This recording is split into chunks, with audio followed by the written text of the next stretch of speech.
Coming up on this episode of Hey Friends, a perverse person stirs up conflict and a gossip separates close friends. When you choose to talk bad about someone when they're not in front of you, instead of saying it to them, you are saying it to others. That we're going to be judged for the words we use, and not just the words that we say intentionally. He specifically says, you're going to give an account for every careless word you speak. And Jesus starts out. Words do matter. Words does hurt people. Words does make people feel small. Words can change someone. Someone that was kind. Hey friends, welcome back to the Hey Friend podcast. We just want to say thank you for listening, and we're so glad that you're here. So today we're going to have a hard conversation. We're going to talk about a hard topic. This is something that, for me, I've even got called out on. This is something for me also, which is like, man, not knowing that I'm doing it, but I'm doing it, So, Yeah. Ben, what are we talking about today? So we're going to talk about the topic of gossip, and specifically the question of how does the Bible view gossip? How should we as Christians view gossip if we're taking what the Bible says about it seriously? So let's start with this. Lucas, what's the big deal with gossip? I think gossip is when you choose to talk bad about someone when they're not in front of you. Instead of saying it to them, you are saying it to others. Yeah. But I mean, at the same time, I'll push on that a little bit. What's the big deal with that? Because aren't words, they're just words. They're just like vibrations in the air. They don't really mean anything. Or what's the phrase, sticks and stones may break my bones, but words will never hurt me. That was something I think heard as a kid. I think that's what's crazy, because we believe this lie that words don't matter. Well, scripturally, biblically, words do matter. And that we know that when judgment comes, that every word that we say, God's going to judge in that, So it's like, words do matter. Words does hurt people. Words does make people feel small. Words can change someone, someone that was kind, someone that was good, and someone that, someone that's innocent, a kid, I remember more of the bad things that were said to me as a kid than any of the good stuff. So even I'm 27 now, and I still remember those things, but it's harder to remember the good things that was said to me too, So words also carry weight, for that person. You say something about their size, you say something about their height, you say something about their hair, you say something. I mean, words. I'm not saying those things are small at all, but it can also be bigger things. Too. Yeah. So words carry weight, and words can affect how it shapes someone else. Yeah. There's a couple significant Bible verses. We're going to draw from a whole bunch of Bible verses in this episode, but two in particular that come to my mind with what you're talking about. One in Matthew 14, I believe it is, Matthew 12. Look at my notes here, so I make sure I give the right reference. 34 and 37, Matthew 12. Jesus talks specifically about the impact of our words and says exactly what you were kind of alluding to, that we're going to be judged for the words we use, and not just the words that we say intentionally. He specifically says, you're going to give an account for every careless word you speak. And Jesus starts out that passage in verse 34 saying that it's out of the abundance of the heart the mouth speaks. So the problem with gossip, or part of the problem with gossip and words that are meant and intended to harm people, are the fact not just that the words themselves are negative, but that what it's showing is that what's in your heart is something that is harmful and that is a negative thing, which is not good. Yeah. If you are someone that is, going around, like, as much as I'm saying this to you, I'm also saying this to me, This is something that, even in high school, when you're young, you're just dumb sometimes. And I was dumb. And man, like, I was careless with my words, and I would say things that didn't build anyone up, you know? So, and, is that basically what was said to me? Is it a hard issue? But it is a hard issue. If you go down to it, it's like, man, it's like what you're speaking is really flowing from the heart, So, but words, they have this weight. And if you think that words don't matter, man, it can really, I want to emphasize the point that it can really shape someone's life with how you say certain things to them. And the way you say, if the motive is like, I don't care about this person, I'm going to just say this, I'm going to say what's on my mind, man, people are going to be, one, not going to be around you a lot. Two, you're going to be alone because you just think you can say whatever you want, you know.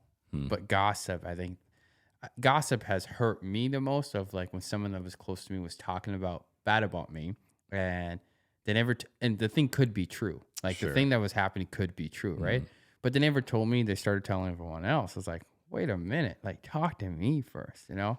But yeah. So and that kind of gets to as I was getting ready for this episode, I was looking at what is the kind of different views out there on gossip. And one of the things I do regularly is kind of skim through some of the scientific literature that's out there. And it was interesting in general, with just a couple exceptions. And I didn't do like hours and hours of research on this. This is maybe an hour worth of research, but a lot of the scientific literature out there, studies that are done on the topic of gossip, said by and large, they did not see or label gossip as a negative thing. Instead, and here's kind of how they define it. They said there's kind of three factors. This is summarizing 3 factors that, from a scientific perspective, they would say this is what qualifies as gossip. It is focus, language, conversation focused on someone who's absent. It's social information, so it's like sharing details about someone's reputation or something they did, and then it's engagement, so it's some sort of information that is entertaining or holds our attention. So those kind of 3 things are fairly broad. But from the scientific perspective, they're saying this isn't necessarily a bad thing. It's actually, in some ways, it's helpful. This is, I'll quote from one Stanford scientist. He said, positive and negative gossip are both important because gossip plays an important role in sharing information about people's reputations, said Pan, who is now an assistant professor at the Chinese University of Hong Kong, Shenzhen. Once people have this information, cooperative people can find other good people to cooperate with, and this is actually beneficial for the group. So gossiping is not always a bad thing. It can be a positive thing. Recently, I was picking up this gig, and you know, I'm in consulting now, so I was picking up this gig, and I was telling a friend that's pretty exciting. I was like, oh, this is a really cool opportunity, and the friend responds back to me. It was like, you don't want to do that. You don't want to work with this person. You don't want, like, they said that, you know? Yeah. And my response was like, man, Dave treated me kindly. Dave treated me all this stuff. But it did mess with my head a little bit. Like, are they really like this? Are they? But that whole time, you know, it was just, man, like I've never viewed that person that way till I heard all that stuff, you know? And was it helpful? No. You know, not to me. It wasn't helpful to me because the time I've spent with this other person, and I don't know if it's going to come out. Am I a little bit prepared? I don't know, you know, but it's kind of the jury is out on whether that was a beneficial piece of information to have. Yeah, but it was just weird tension there for sure. So, yeah, and I think that's one of the challenges of this topic is that there are scenarios like that where maybe that could be really beneficial information to have, like, oh, this person is untrustworthy or whatever. And the question is kind of like, oftentimes when you come to this topic, particularly as a Christian, the question is, okay, what is gossip? What's not gossip? Where does that line fall? Because biblically, I think we can say pretty definitively, and we'll look at a couple other verses here in just a minute, that gossip is seen from a biblical perspective as a negative thing. It's not, so there's some distinction biblically between like sharing information for someone's good, like your friend was intending there, whether or not it would ended up being that, versus how the Bible defines gossip. So let's do a little bit, let's kind of biblical survey of how is gossip defined. So there's 2 kind of primary words used in the Bible for connected with gossip, or the concept of gossip. Like if you search through the Bible, depending on what version you're looking through, the actual phrase or word gossip doesn't show up a ton. it does show up, but there's a kind of variety of words that it gets translated as. So the Hebrew word, and I'm probably going to mispronounce these because I haven't necessarily studied these things in depth, but Hebrew word is rakil, which translates to talebearer or scandalmonger, and it refers to someone who spreads rumors or negative information about other people, which scandalmonger, talebearer, those kind of, that sounds negative. The Greek word, which is going to be used largely in the New Testament, is the word pistherimos. Again, probably mispronounced that. But same essential concept, translates to some whispering or slander, implying like secretive speech that's intended to damage the person you're talking about, damage their reputation. So you had a verse that you were talking about in Psalms that I think captures something of the biblical view of gossip. I was telling Ben about this. We get together once a week just to make sure that we're planning things well, we're studying through things, we're looking through things. And I was like, Ben, there's this verse that I was reading, and it was from the Psalms. And part of the verse says, with their mouth, they bless, but in their heart, they curse. I was like, that's the definition of gossip right there. That's it. I'm going to be nice to you. Oh, you're great. You're awesome. But in my heart, it's like, man, I despise them. I don't like them. Yeah. And then what I'm going to do with that is I'm going to tell other people all about it. So it's like, and they don't want you, they wanted to see you basically fail, and man, as David says that, it's like, wow, that is true. Like any conflict or anything, I think here's when gossip really happens, right? When we know that when we don't like the person, and when we don't care for the person, or also the environment that we're really in, like it happens in there. So what I've learned though, it's like, how many times do we pretend, or we're fake towards others? How many times do we do that, even with the small things, not the big things I'm talking about, just the smallest thing? I think we're training ourselves up when we are doing it with the small things, we're also going to do it with the big things, right? So that's just, it's, when I was reading that, it just hit me. I was like, man, that with their mouth, they'll praise you, they'll bless you, but with their heart, they're cursing you. So there's a division between the intent of the heart and what's coming out on the outside. So I think that's one piece. So here's a couple verses from Proverbs that talk specifically about gossip. Proverbs 16:28, a perverse person stirs up conflict, and a gossip separates close friends.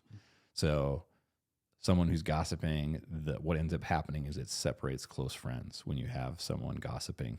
And that verse isn't clear about whether it's one of those friends who's gossiping and that separates them, or if it's a third party who's gossiping and causing the separation of friends. It doesn't really matter, I don't think. Either way, they're saying that what gossip does is it separates people who are friends.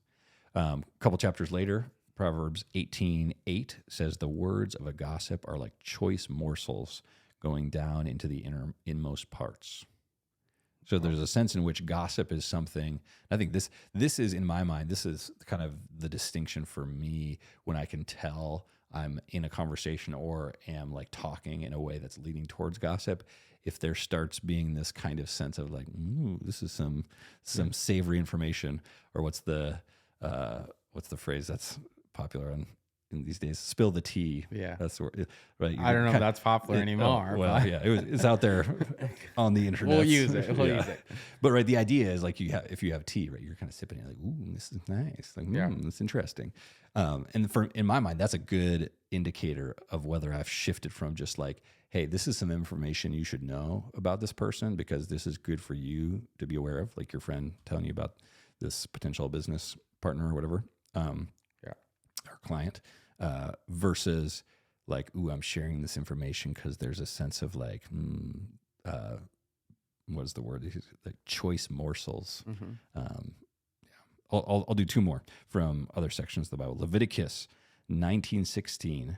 So this is a command that God gives his people. Do not go about spreading slander among your people. James 3:6, talking about the tongue. The tongue also is a fire, a world of evil among the parts of the body. It corrupts the whole body, sets the whole course of one's life on fire, and is itself set on fire by hell. Whew. That's intense. And that gets back to what we were talking about earlier, where the biblical idea of words and what you speak is not, it's not this neutral stuff. It's not like it's just vibrations in the air. What you speak, like Jesus says, is reveals your heart. And James is pretty clear in the larger context of the verse I just read, which is James 3:6. He talks about, man, if you can tame your tongue, you can tame your whole self. Your tongue is going to be the indicator of the state of your heart. So if you're out there gossiping, that's probably a sign that your soul is in not a great state, which is kind of a hard word to hear in a world where kind of gossip is. So you get this biblical picture of gossip that it is like some of the, just trying to recap some of the stuff we've talked about already. It's generally negative information. It's done duplicitously, which is the psalm you were talking about, where you're saying, I'm going to be outwardly, I'm going to act this way towards that person, but when I turn around, what's really in my heart, and it's going to come out in conversation with other people. I'm going to talk about them differently behind their back than I am to their face. There's a sense of conspiracy, or like the Proverbs 18 verse says, there's choice morsels. There's a savoriness to sharing these bits of gossip. And then it's also set on fire by hell, to use James's language, which is some intense language. James is crazy though. He goes straight to it. I love reading James. So here's a question for you, man. I think this would be, thinking of two things that are in my mind that I want us to do before we wrap up this episode. One is just make sure that we're being really clear about, okay, how do I know whether I'm in the zone of gossip or if I'm in the zone of like, hey, I'm sharing information with you about a person that isn't, and because I think there are instances, and I think you can go through the scripture. There's like, right, the Apostle Paul in some of his letters mentions specific people by name and says stuff like, hey, these people, they have betrayed the gospel, or these people abandoned me, acts that happens. So there's clear biblical precedent for like communicating to one person about another person who's not present, and that not being an inherently negative thing. So so I want people to be like, okay, I know I'm gossiping or I'm not gossiping. Because I feel like that's one question that is kind of hanging out there. The other question, and I'll let you pick what you want to tackle first, is the question or the response that I've gotten a couple times in conversations like this is, well, but what if I just need to vent? I just need to get it off my chest. This is a big issue. I'm planning on talking to them eventually, but I just need to get this off my chest, or I just need your input on this. Let's start with that one. That one? Yeah. I think that is an excuse right there. If you are focused on venting about someone and you haven't had the conversation with that person, but instead you're having the conversation with everyone else, and when you're venting about someone else, there's emotions there, right? Yeah. And you haven't sat down, and you haven't, even if you had sat down and prayed through it. I think what the Lord wants you to do is go to that person first. Yeah. Before venting is not helpful. You're just replaying the situation that happened. And you are coming from only your perspective. And when something usually it's a problem that happened, and you guys even haven't figured it out. You haven't. Okay, why did you say it that way? Why did you come at it this way? Here was my perspective. This is why I wanted to talk. I mean, this is the way I was coming from. Like, you guys you haven't had that conversation of like, man, like, let's figure this out before we bring other people really into it, right? But there's times of like, man, someone's safety, of like, sure, this is happening to me, and it's like they can't talk to that person. Like, that's times like that, the church needs to step up and be there for that person, right? Or if you're venting, the idea, like the image that's there is like, okay, I'm building up this pressure, this steam inside me, and I just need to let that off. But the problem with that is that doesn't put out the fire, and more steam is going to build up, and then you're going to have to vent again. So venting does not solve a problem. It just makes you feel a little bit better. And even that, some of the reading I was doing on this, actually, what it does is actually makes you feel worse, according to science. Because one scientist actually said this. He said, venting anger is like using gasoline to put out a fire. Because there's this idea of, right, what we rehearse gets embedded more deeply in the way we view the world. And the more you rehearse something, i.e. a problem you have with someone else, if you're not having a conversation that's like, I need to talk to you so that you can help me solve this problem. If you're just like, I just need to talk about this problem rather than trying to solve it, it actually is unhelpful for you. Yeah. I would, one thing I would say though too, is like, man, like in my life, every time I vented about someone or something, Yeah. I still had to deal with that issue. Yes. Yeah. So it's it doesn't solve anything. It's like, okay, I'm just like thinking back, because like, if you have vented and it's helped you, please tell us, because I don't know.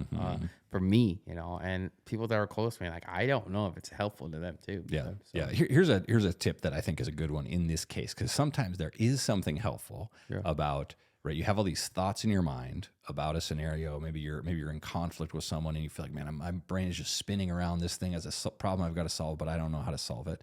So I'm going to go talk to someone else. I want to get their input.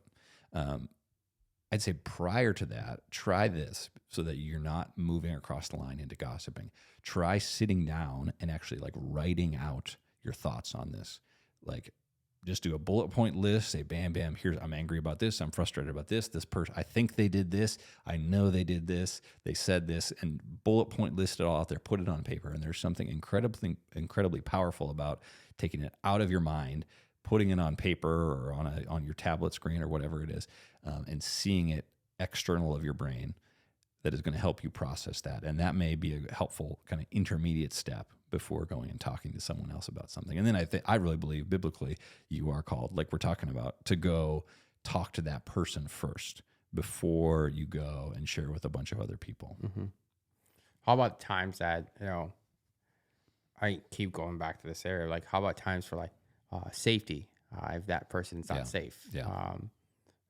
Man, like, are those times that you should involve others? I think you should, Mm-hmm. So like, there's also tension there though too. Of like, Yeah. I'm talking it from a, like, really, like, whether it's married couples, whether it's, friends that are really verbally, abusive, Mm-hmm. whatever that is. Like, how do you? It's like, man, like, I can't talk to this person. Sometimes that's a lie though too. Like, sometimes that we're feeling all this emotions that that becomes so real. There's a distinction between I really, really don't want to and I can't.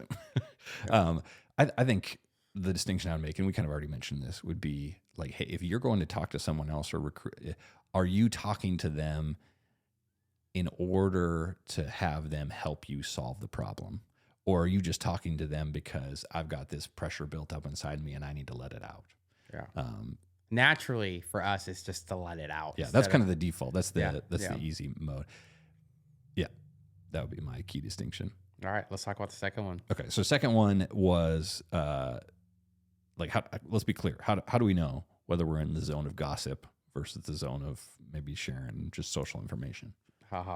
Easy. As we read that Psalms, I would say it's like, man, you are saying one thing to their face and you're saying something different to others, Yeah. Really that of like, if you are doing that, if you are talking bad about someone else, but in their face, you are also nice, Yeah. That's a really gossip. What I would say, that's the first one. And the second one, I would say, like, sometimes you're doing it, you don't even know that you're doing it, that you've done it for so long that you're just, it's normal to you to do this way.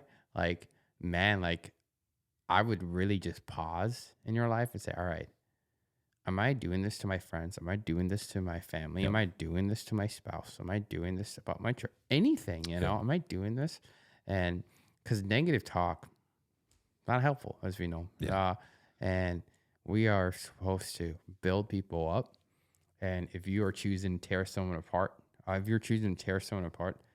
think that's gossip there. So Yeah, the heart level issue, I think, is the thing. And that's the challenge, is you need to take the time and evaluate what's going on in my heart. Yeah. And I appreciate what you were just saying there, Lucas, because, we've read a lot of verses that are kind of like negative pictures of gossip. And here's Ephesians 4 gives us a really good, like, positive picture of here's what we're supposed to strive towards as disciples of Jesus when it comes to the way we use our words. Ephesians 4:29 says, let no corrupting talk come out of your mouths, but only such as is good for building up, as fits the occasion, that it may give grace to those who hear.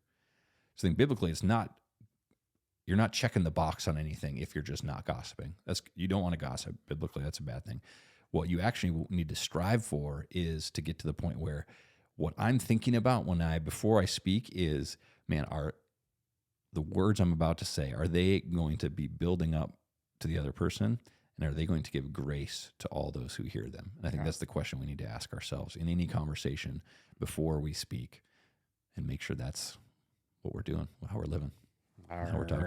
All right, friends. We're not here to shame you. We're saying this to you. We're also saying this to us. This is something, again, I've experienced in my life, and it wasn't very helpful. And you don't have to do that. Today, follow Jesus more. Man, if you're gossiping, please stop, friend. And we love you, and we'll see you next week. Peace. Hey, friend. Thanks for listening. We're all about equipping you to pursue real friendships. You were not created to be alone, because life is just better with real friends. Let's get started.